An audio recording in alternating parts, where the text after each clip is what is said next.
Good morning mga ka-realtor. Another house, another day.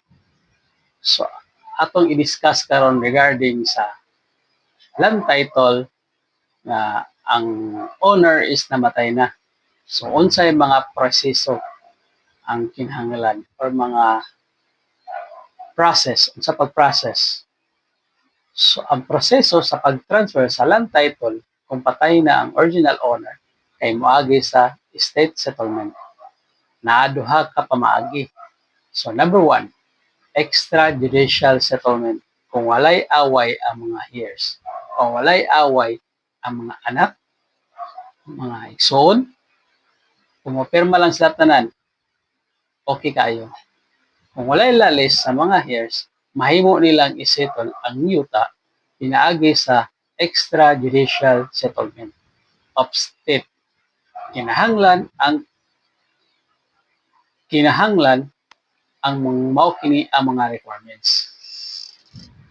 Number one, death certificate sa original owner, extrajudicial settlement of state, documents, so dapat naka-notarize sa attorney.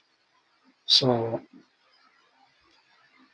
mangita ka og attorney nga muhimo ani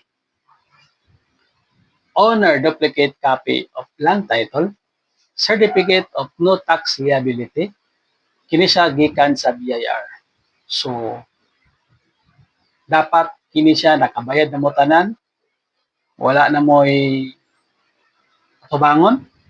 So, tanan mga dapat bayaran na. So, kini siya magkuha nimo dito sa BIR. Affidavit of publication. So, kinahanglan i-publish sa newspaper of 3 consecutive weeks. So, i-publish nato ni siya sa newspaper. Kaya mo ni siya ang mga requirements.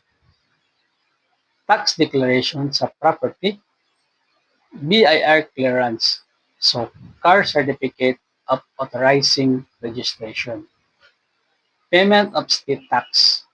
So, ikaduha, the judicial settlement kung nay lalis. So, kung ay wala mo perma na mga igsoon or anak ba karon nga dili mo perma, so kung dili magkasinabot ang mga heirs, kinahanglan mo agi sa korte. Ang judge mo ay magbuot kung kinsa ang makadawat sa property based sa balaod.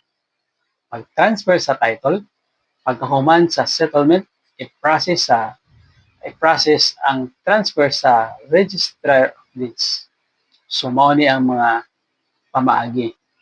So, bayad sa estate tax sa BIR, pagkuha sa car, certificate of authorizing registration, pag-file sa transfer sa registry of deeds, pag-update sa tax declaration sa assessors.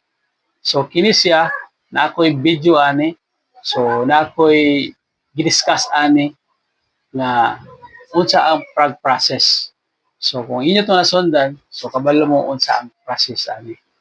So, kinahanglan ka mo adto sa BIR, Register of Deeds, o sa local assessor's office para makomplete ang mga proseso. Kung gusto ka og mas klaro na proseso based sa imong lokasyon, mahimo ka mo konsulta og abogado kung moadto sa BIR o sa Register of Deeds.